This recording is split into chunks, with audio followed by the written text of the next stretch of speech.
नमस्कार बंधुरा दीपिकार रान्नाघरे आपनादेर सकलके स्वागतम। आज निये एसेछि तेल छाड़ा मशलादार बेगुन भाजार रेसिपि निये। अनेके तेलेर जोन्नो बेगुन भाजा खेते चाय ना, तो तारा एटा अनायासे खेये निते पारे। एक फोঁটা तेलও इउज करब ना। तबे चलुन बंधुरा देखे निই किभाबे बानालाम এই বেগুন ভাজার রেসিপি। তো এর জন্য একটা বড় সাইজের বেগুন নিয়েছি। বেগুনটা আগে ভালোভাবে ধুয়ে নিয়ে এরকম গোল গোল পিস করে কেটে নিয়েছি। এরপর একটা পাত্রে বেগুনের পিসগুলো আমি নিয়ে নিয়েছি।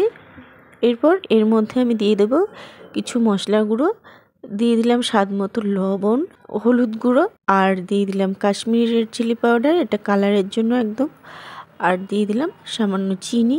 এটা দিলে বেগুন ভাজার টেস্টটা অনেক গুণ বেড়ে যায়। এরপর ভালোভাবে এটাকে মাখিয়ে নিতে হবে।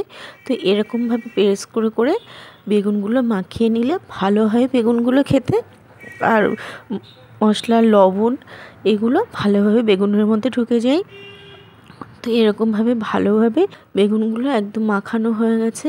এবার এটাকে কিন্তু একদম 15 থেকে 20 মিনিট রেস্টে রেখে দিতে হবে। তারপর একটা পাত্রে নিয়ে নিলাম 1.5 বাটি মতো চালের গুঁড়ো। আপনারা এখানে কিন্তু কর্নফ্লাওয়ারও নিতে পারেন। এর মধ্যে দিয়ে দিলাম 1 চামচ জিরের গুঁড়ো, 1 চামচ ধনে গুঁড়ো, হাফ চামচ গোলমরিচ গুঁড়ো, আর 1 চামচ চাট মশলা, আর 1 চামচ কাশ্মীরি রেড চিলি পাউডার। তো শীতকালে সবার ঘরে চালের গুঁড়ো থাকে, এই জন্য চালের গুঁড়োটা নিয়ে নিয়েছি। তো সমস্ত উপকরণগুলো চালের গুঁড়োর সাথে ভালো করে মিশিয়ে নেব।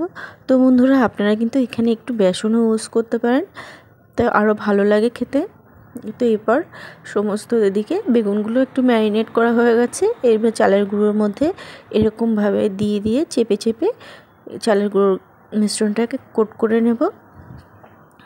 তো ভালো করে একটু চেপে চেপে বেগুনগুলো মাখিয়ে নিতে হবে। তো এরকমভাবে সমস্ত বেগুনগুলো আমি চালের গুঁড়োর কোটটা করে নেব। তো সমস্ত বেগুনগুলো কোট করা হয়ে গেছে। এদিকে আমি একটা কড়াই গরম করে নিয়েছিলাম হাই ফ্লেমে।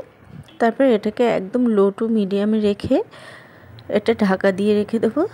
দেখুন 3 মিনিট পরে একদম অন্য পিঠটা হয়ে গেছে। এরকম উল্টে দেব।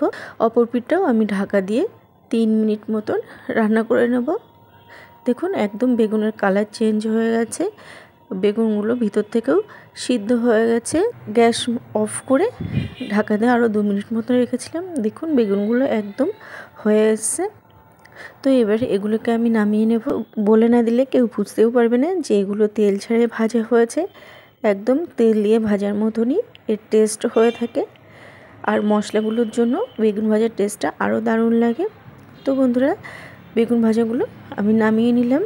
ইউটিউব থেকে দেখলে চ্যানেলটি সাবস্ক্রাইব করার অনুরোধ রইল, পেজ থেকে দেখলে পেজটি ফলো করার অনুরোধ রইল। আজ এই পর্যন্তই, আবারও হাজির হব অন্য কোনো রেসিপির সাথে। সবাই ভালো থাকবেন, সুস্থ থাকবেন।